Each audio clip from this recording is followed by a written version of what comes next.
En un desierto infinito, un pueblo camina hacia su destino, guiados por un Dios invisible. Cada paso es un desafío, cada día, una prueba, cada noche, una lección. Maná que cae del cielo, quails que llenan el campamento, fuego que castiga, rebeldes que caen, generaciones que aprenden que la promesa no se hereda por sangre, sino por fe. Esta es la historia de fe y desafío, de líderes valientes como Moisés, Josué y Caleb, de un pueblo que camina entre el miedo y la esperanza. Bienvenidos al libro de Números, donde cada número, cada batalla y cada milagro cuentan la historia de un pueblo destinado a la tierra prometida. El desierto del Sinaí despertaba con un silencio solemne. No era un silencio vacío, sino uno cargado de presencia. Miles de tiendas se extendían como un mar de tela bajo el cielo ardiente, ordenadas con precisión perfecta alrededor del tabernáculo, el corazón palpitante de Israel. En su centro, una nube espesa se levantaba lentamente, brillando con destellos de fuego, la señal visible de que Dios habitaba en medio de su pueblo. Moisés salió de su tienda al amanecer. Su rostro estaba marcado por el peso del liderazgo, pero también por la certeza de haber hablado con Dios cara a cara. El viento del desierto agitó su manto mientras observaba a las 12 tribus, hombres, mujeres, niños, una nación entera detenida entre promesa y destino. Entonces, la voz del Señor descendió como un trueno contenido. Cuenta a mi pueblo. No era solo un censo, era una declaración de identidad. Cada nombre importaba, cada guerrero contaba, cada tribu tenía un lugar en el plan divino.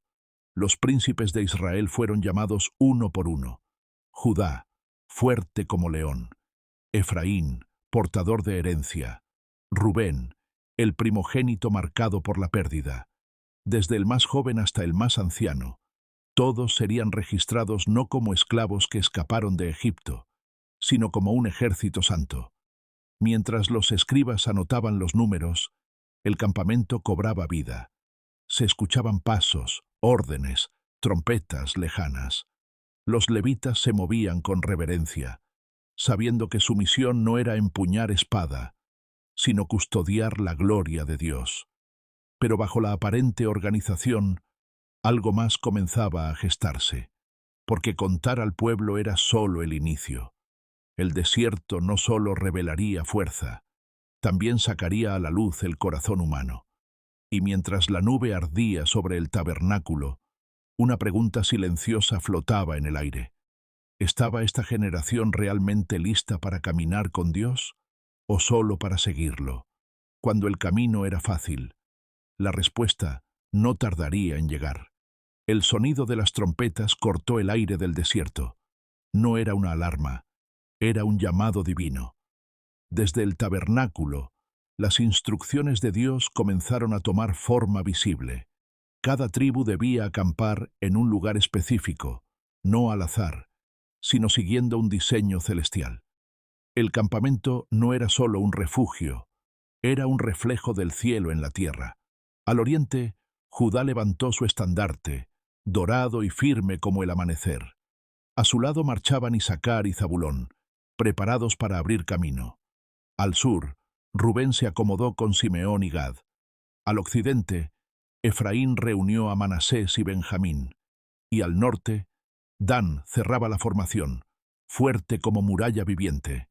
En el centro, los levitas rodeaban el tabernáculo como guardianes del misterio.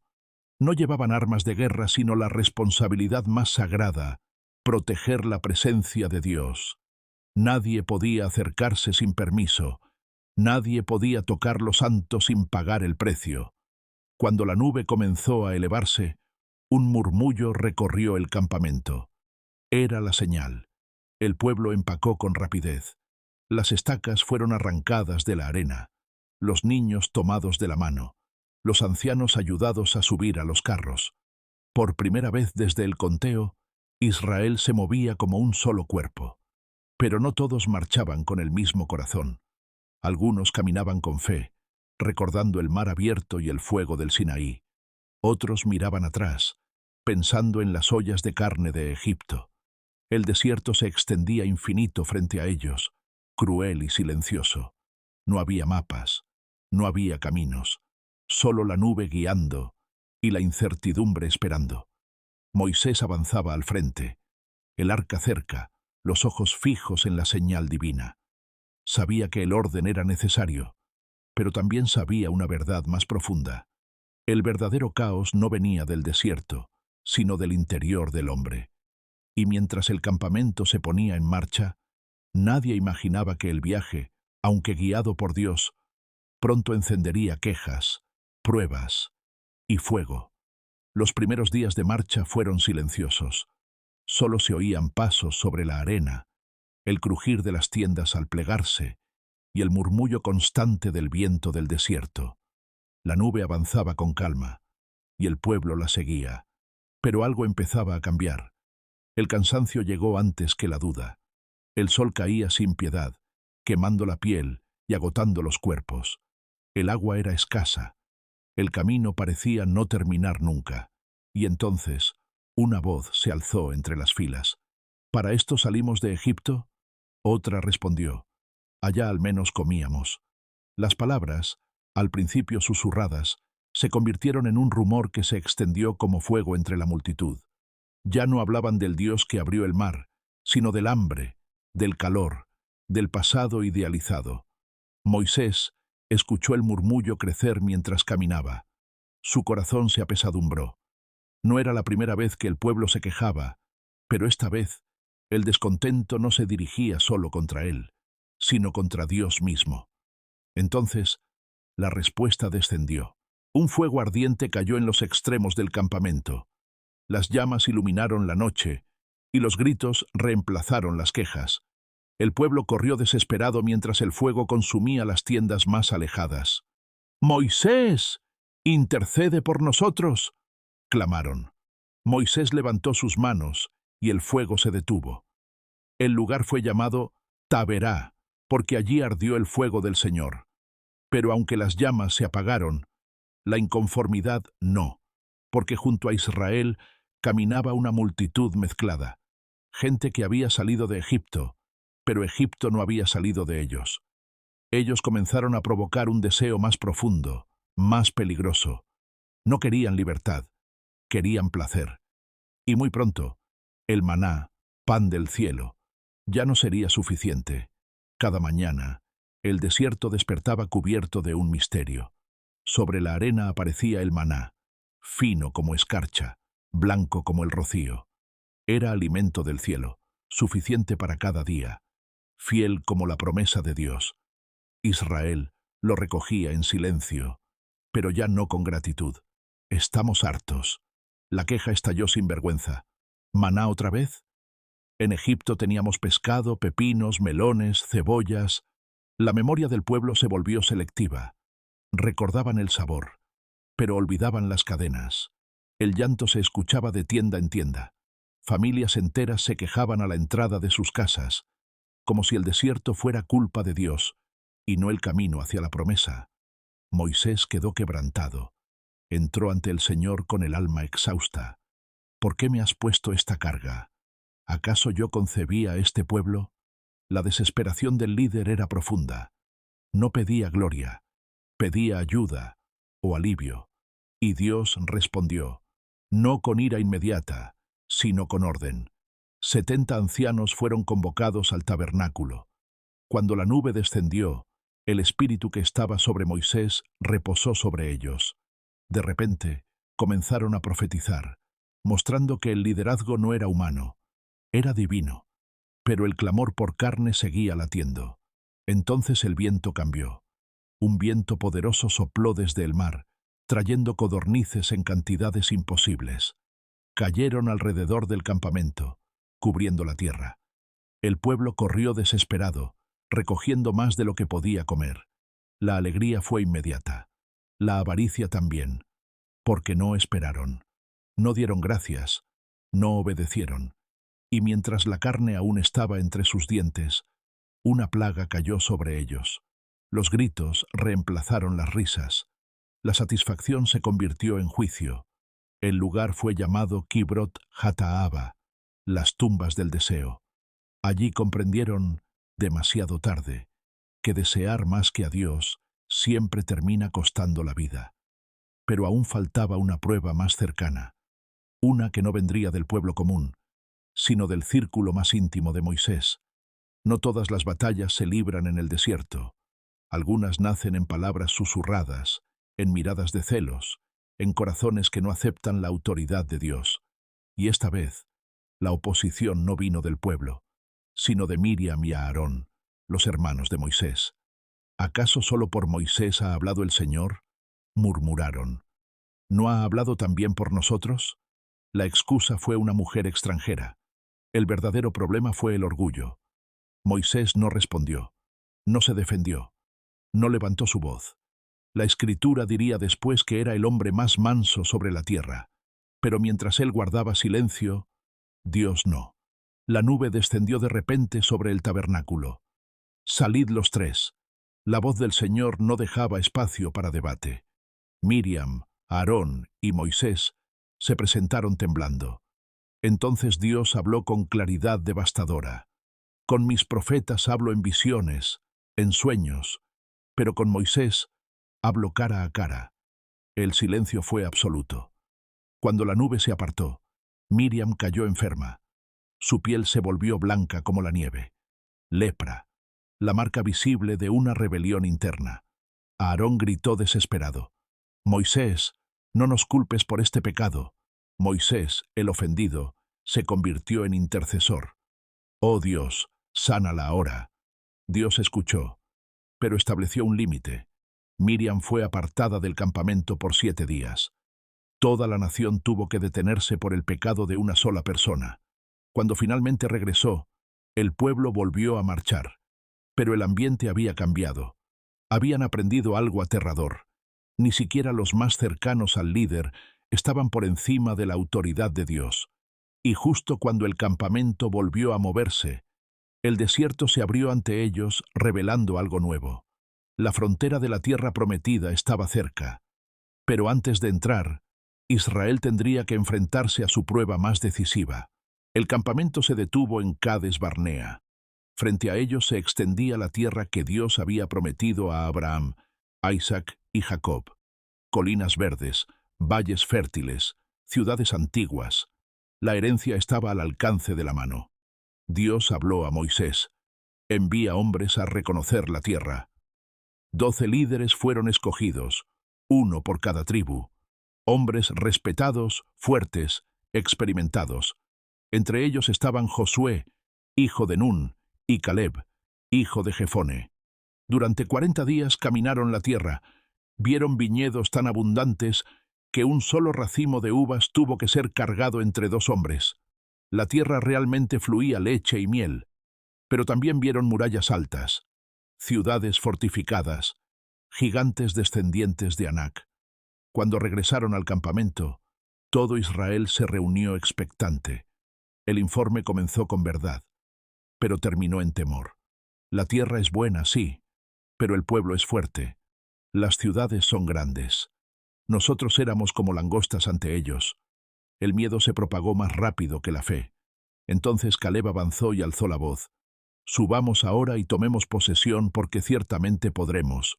Josué asintió con convicción. Pero los otros 10 levantaron un grito de oposición. No podemos. La tierra devora a sus habitantes. El pueblo estalló en llanto.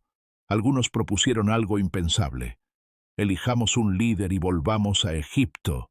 La promesa fue rechazada en la puerta misma del cumplimiento. Moisés y Aarón cayeron rostro en tierra. Josué y Caleb rasgaron sus vestiduras. El Señor está con nosotros, gritaron, pero el pueblo tomó piedras. La noche cayó pesada sobre el campamento. La decisión ya estaba tomada, no por Dios, sino por el miedo humano. Y entonces, la gloria del Señor apareció. La gloria del Señor llenó el tabernáculo. No fue un espectáculo de luz. Fue una presencia que hizo temblar los corazones. El murmullo del pueblo se apagó de golpe. Nadie se atrevió a hablar.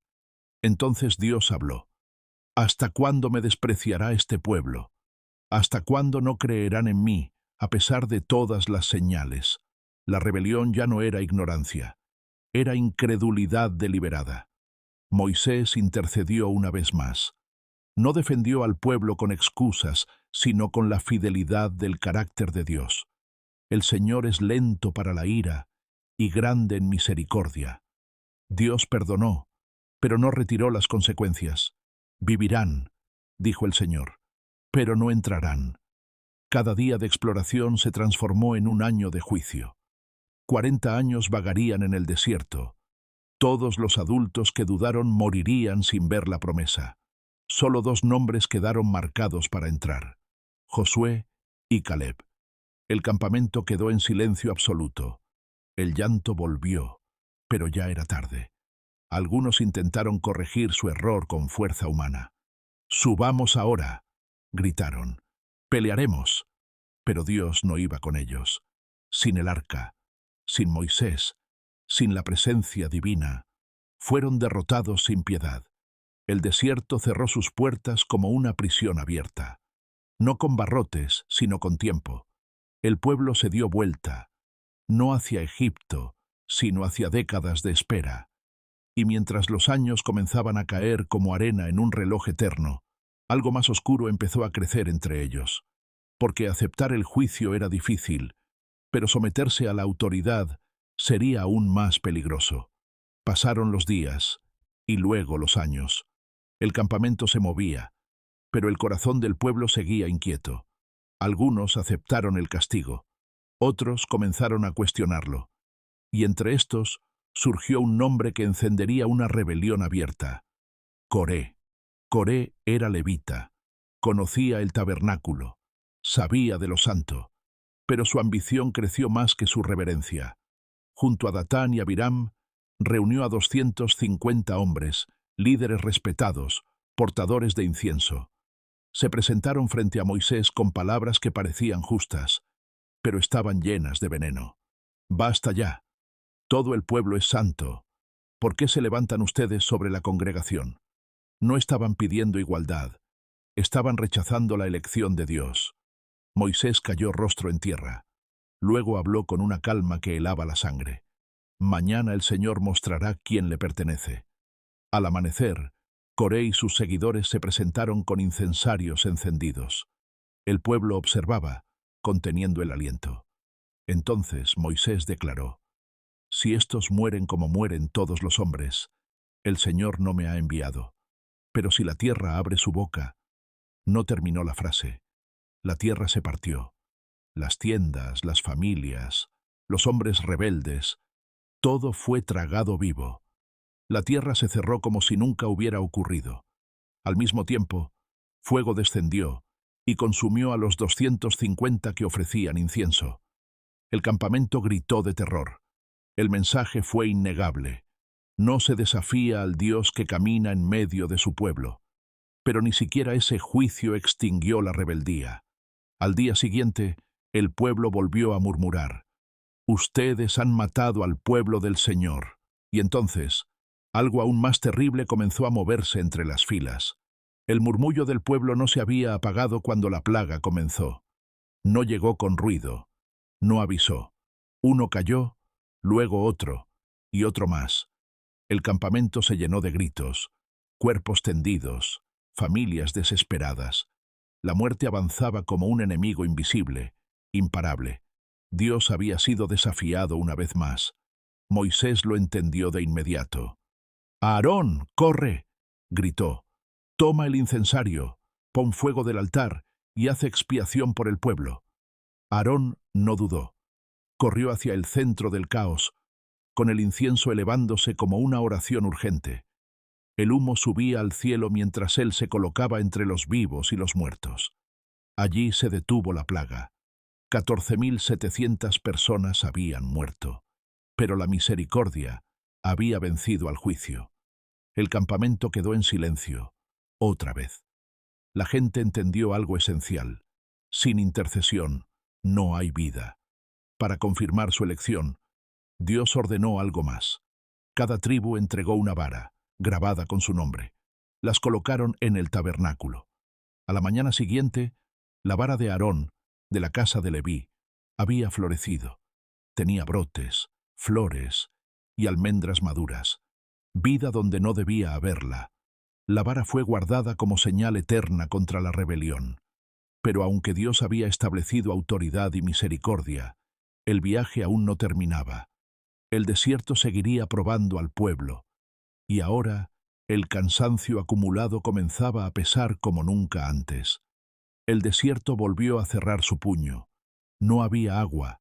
El pueblo acampó en Meriba, y la sed despertó viejos fantasmas. Los recuerdos de Egipto regresaron como un veneno familiar. El clamor se convirtió en acusación. Ojalá hubiéramos muerto.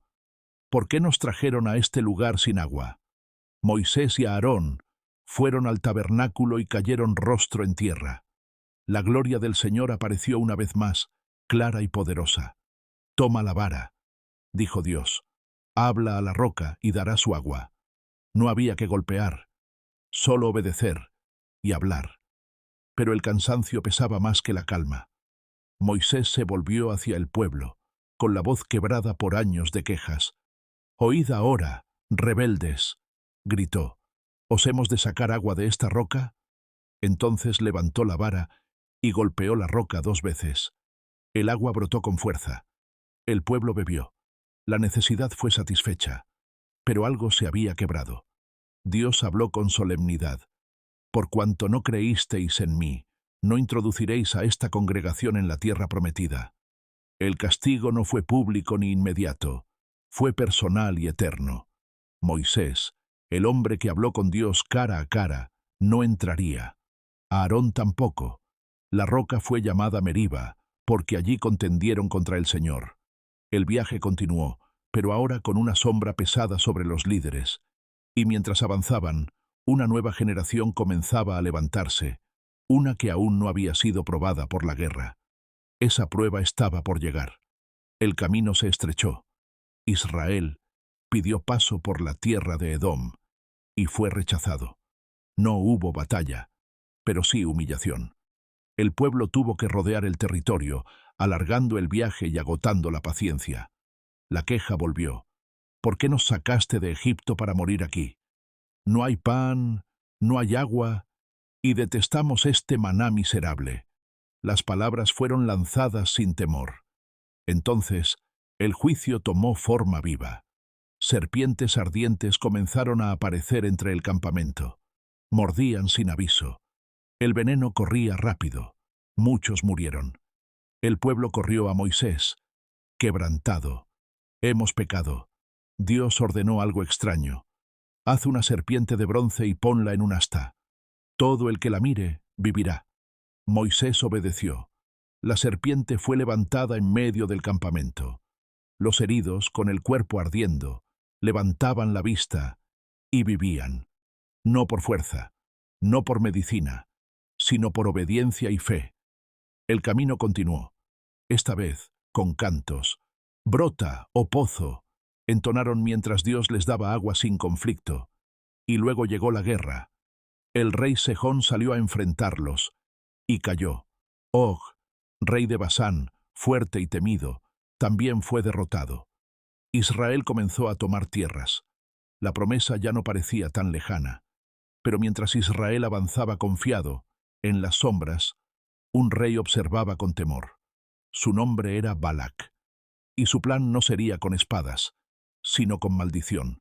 Balac, rey de Moab, observaba desde lo alto. Había visto a Sejón caer. Había oído del poder de Israel, y el miedo se apoderó de su reino. «No puedo vencerlos con espada», pensó, «pero quizá pueda derrotarlos con palabras». Envió mensajeros con oro y promesas a un hombre famoso por bendecir y maldecir con eficacia. Balaam, el adivino. «Ven y maldice a este pueblo», pidió Balac, «porque es demasiado fuerte para mí». Balaam consultó a Dios, y la respuesta fue clara. «No irás. Ese pueblo es bendito, pero la ambición es persistente». Balac envió más príncipes con mayores riquezas. Balaam volvió a preguntar, y esta vez Dios permitió el viaje, pero con una advertencia silenciosa. Mientras Balaam avanzaba montado en su asna, algo invisible se interpuso en el camino. El ángel del Señor, espada en mano. El asna lo vio, se desvió, se detuvo, se aplastó contra el muro. Balaam, ciego por su deseo, la golpeó. Entonces ocurrió lo impensable. «¿Qué te he hecho para que me golpees?», dijo el asna. Balaam respondió como si fuera normal, y en ese instante sus ojos se abrieron. Vio al ángel, vio la espada, vio que su camino llevaba a la muerte. «He pecado», susurró. El ángel habló. «Solo dirás lo que Dios ponga en tu boca». Balaam siguió adelante, pero ya no como dueño de sus palabras, sino como instrumento vigilado. Balac lo recibió con urgencia.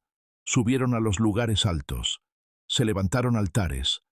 El momento de la maldición había llegado. Pero cuando Balaam abrió su boca, no salió juicio. Salió bendición. Y Balac apretó los puños, sin saber que lo peor aún estaba por suceder. Desde las alturas de Moab, Balaam miró al campamento de Israel. No vio un pueblo débil, vio tribus ordenadas, vio tiendas alineadas alrededor de una presencia invisible. Balac esperaba la maldición. Balaam respiró hondo y habló. «¿Cómo maldeciré a quien Dios no ha maldecido? ¿Cómo denunciaré a quien el Señor no ha denunciado?» Las palabras golpearon como un trueno. Balac interrumpió furioso. «No los bendigas ni los maldigas». Pero Balaam no podía detenerse. Desde otro monte volvió a intentarlo. Nuevos altares, nuevos sacrificios, mismo resultado. Dios no es hombre para que mienta. No ha visto iniquidad en Jacob. La bendición se elevó más fuerte que antes. Balac gritó: «Te llamé para maldecir a mis enemigos, y los has bendecido 3 veces». Entonces Balaam pronunció algo aún mayor, una visión futura, una profecía que atravesó generaciones. «Lo veré, mas no ahora. Saldrá estrella de Jacob, y se levantará cetro de Israel». Balac quedó helado. El enemigo no solo había sido bendecido, había recibido promesa mesiánica. Balaam se fue. Balac quedó derrotado sin batalla. Pero la historia no terminó allí, porque aunque Balaam no pudo maldecir a Israel con palabras, sí encontró otra forma de hacerlos caer, no atacando desde fuera, sino seduciéndolos desde dentro. Israel descansaba confiado. No hubo guerra, no hubo asedio, no hubo espada levantada contra ellos. Y precisamente ahí estuvo el peligro. Las mujeres de Moab comenzaron a acercarse al campamento. Sonrisas amables, palabras suaves, invitaciones aparentemente inofensivas. Poco a poco, los hombres de Israel bajaron la guardia. Primero fue la comida compartida, luego las fiestas, después los dioses ajenos. Baal Peor se levantó como un ídolo seductor. Israel se unió a él, sin darse cuenta de que estaba traicionando al Dios que los había guiado por el desierto. La ira del Señor se encendió. Una plaga comenzó a extenderse rápidamente, más silenciosa y mortal que cualquier ejército enemigo. Los cuerpos caían mientras el pecado se normalizaba. Moisés dio una orden dura: «Ejecuten a los culpables». El pueblo lloraba a la entrada del tabernáculo, cuando ocurrió algo que congeló el aire. Un hombre de Israel trajo a una mujer madianita a plena vista de todos, desafiando a Dios sin vergüenza. Entonces Finés, nieto de Aarón, se levantó. No gritó, no dudó. Tomó una lanza y atravesó a ambos. La plaga se detuvo. 24.000 habían muerto. Pero el celo santo de Finés fue contado como justicia. Dios habló: «He aquí, le doy mi pacto de paz». Israel entendió una verdad dolorosa. No todo ataque viene con armadura. Algunos llegan con placer, pero el camino aún no había terminado. La vieja generación casi había desaparecido. Era tiempo de contar, otra vez. El desierto había cambiado de rostro. Los nombres que una vez llenaron el campamento ahora eran recuerdos. Tumbas anónimas marcaban el paso del tiempo. La generación incrédula había caído, tal como Dios lo había dicho. Entonces el Señor habló de nuevo. Haz un censo. No era repetición, era renovación. Uno por uno, los hombres fueron contados, no como esclavos liberados, sino como herederos listos para conquistar. Esta nueva generación no había visto Egipto, pero sí había visto la fidelidad de Dios. Cada tribu recibió su lugar. La tierra sería repartida con justicia, según número y herencia. Nadie quedaría fuera. Entre los nombres apareció una historia inesperada. Las hijas de Zelofehad, sin padre, sin hermanos, se acercaron con valentía. ¿Por qué desaparecerá el nombre de nuestro padre? Moisés consultó a Dios, y Dios respondió afirmando su derecho. La herencia también sería para ellas. Era una nueva etapa, un nuevo pueblo, una ley aplicada con misericordia. Pero junto con el conteo, llegó una noticia pesada. Dios llamó a Moisés. Verás la tierra, pero no entrarás. Moisés subió al monte. Vio la promesa desde lejos. No se quejó, no reclamó. Solo pidió una cosa: que el pueblo no quede como ovejas sin pastor. Dios ya tenía un nombre preparado. El campamento se reunió en silencio. Moisés estaba de pie frente al tabernáculo.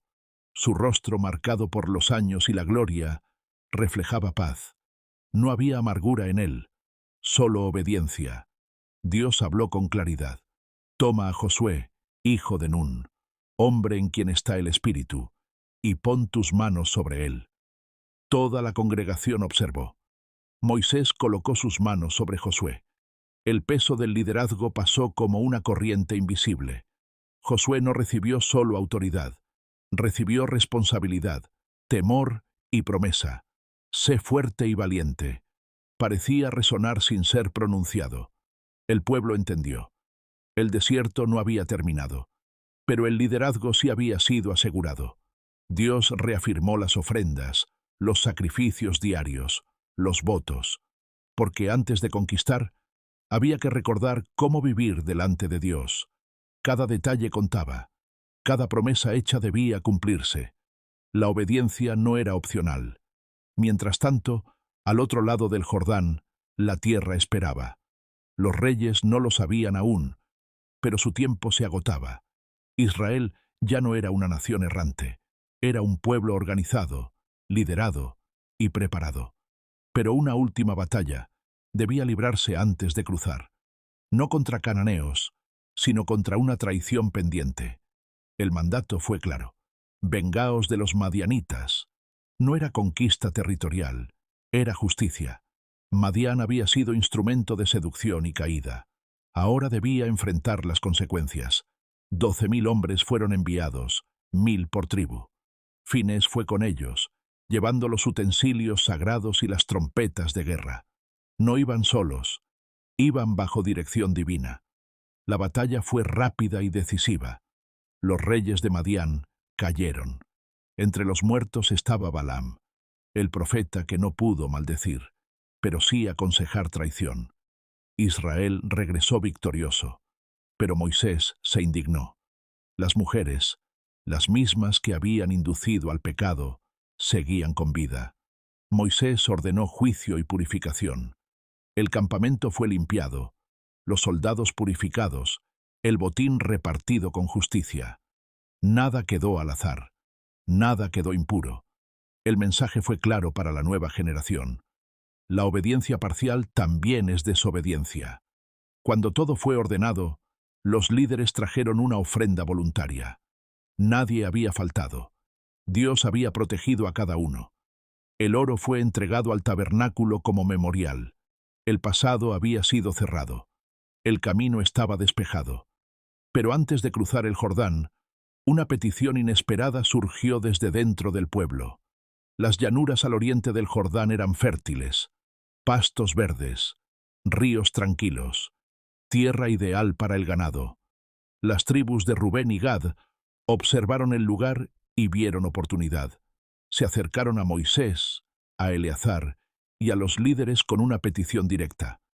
Esta tierra es buena para nuestros rebaños. Permítenos quedarnos aquí. El silencio fue pesado. Moisés recordó el pasado, recordó a los espías, recordó cómo una mala decisión había condenado a toda una generación. ¿Desanimaréis el corazón de Israel? Respondió con dureza. ¿Se quedarán aquí mientras sus hermanos van a la guerra? El temor a la división se levantó como una sombra. Entonces Rubén y Gad aclararon su intención. Iremos armados delante de Israel. No regresaremos hasta que todos tengan herencia. No huían de la batalla. Solo pedían herencia anticipada. Moisés escuchó, pensó, consultó. La respuesta fue firme. Si cumplen su palabra, esta tierra será suya. Si no, su pecado los alcanzará. La media tribu de Manasés se unió al acuerdo. El pacto fue sellado. Israel entendió algo esencial antes de cruzar. La promesa es colectiva. Nadie puede descansar mientras otros luchan. Las tribus se establecieron al oriente, pero sus guerreros se prepararon para avanzar. El Jordán aún no había sido cruzado, pero el compromiso ya estaba aprobado. Y mientras el pueblo se organizaba por última vez, Moisés comenzó a recordar el camino recorrido, un repaso necesario. Antes del paso final, las llanuras de Moab estaban en calma. El Jordán fluía frente a ellos, silencioso, como esperando. Del otro lado se alzaba la tierra prometida. Pero antes de cruzar, Moisés habló. No como conquistador, como testigo. Recordó el Sinaí, el fuego y la nube. Recordó el conteo, el orden, las marchas. Recordó las quejas, las caídas, los juicios. Cada palabra era un espejo. No fue el desierto quien los destruyó. Fue la incredulidad. Les habló de Coré, de los espías, de Baal Peor, no para condenar, sino para advertir. Les recordó cómo Dios había sido fiel incluso cuando ellos no lo fueron, cómo los había alimentado, protegido, guiado cada día. El pueblo escuchaba en silencio. Esta generación no había cometido los mismos errores, pero caminaba sobre sus consecuencias. Moisés les habló de la herencia, de las ciudades de refugio, de la justicia, de que la sangre no debía quedar sin respuesta, pero tampoco sin misericordia. No contaminen la tierra donde habitarán. Cada instrucción tenía peso eterno, porque lo que estaban a punto de recibir no era solo territorio, era responsabilidad. La noche cayó sobre el campamento.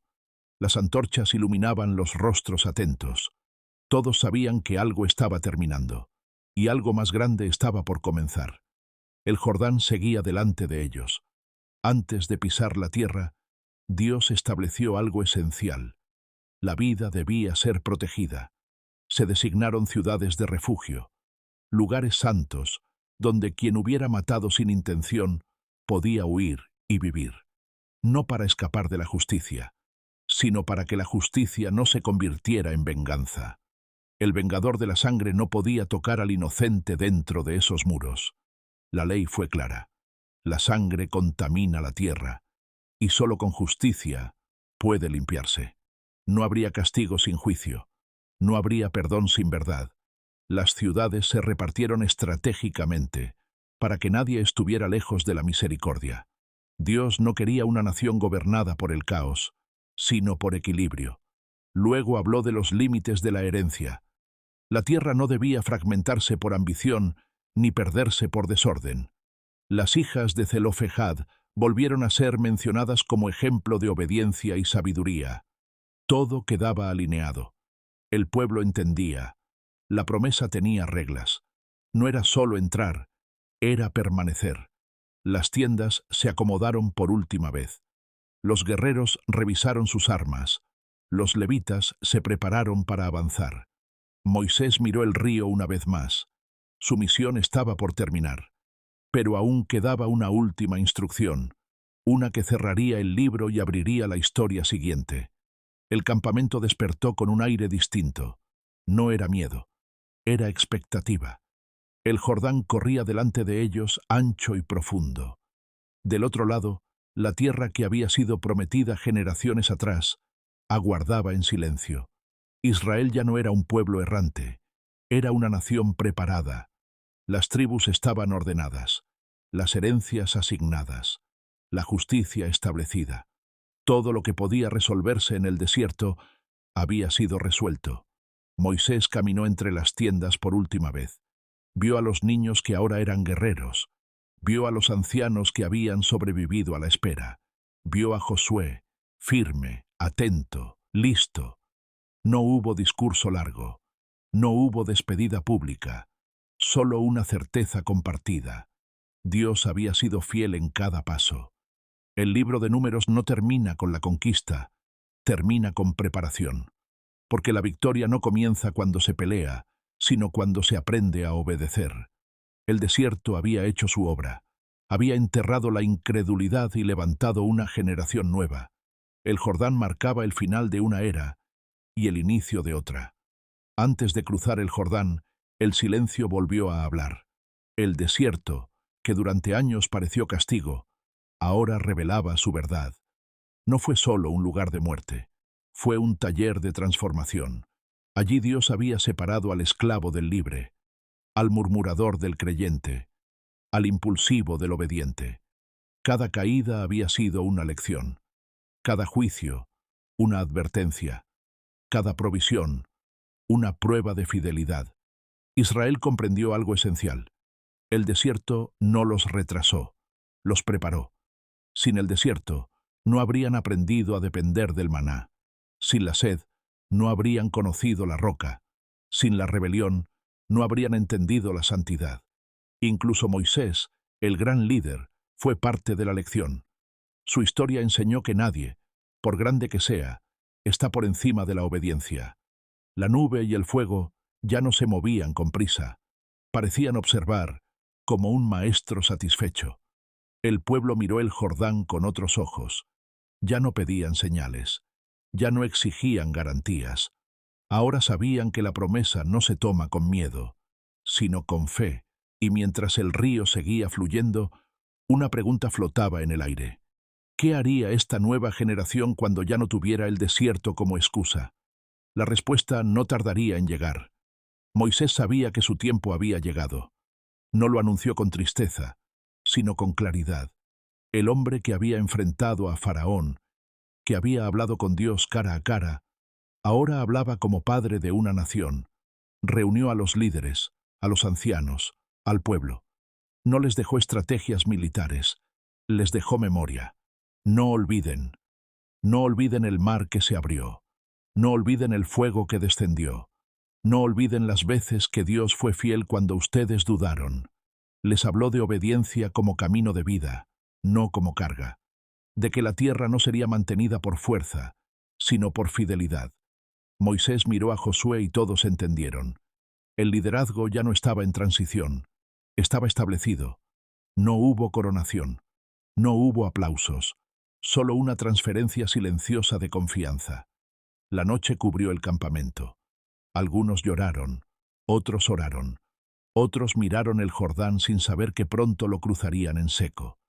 Moisés se retiró, no al anonimato, sino al descanso. Y mientras su figura se perdía entre las sombras, el pueblo comprendió una verdad profunda. Los líderes pasan, pero la palabra de Dios permanece.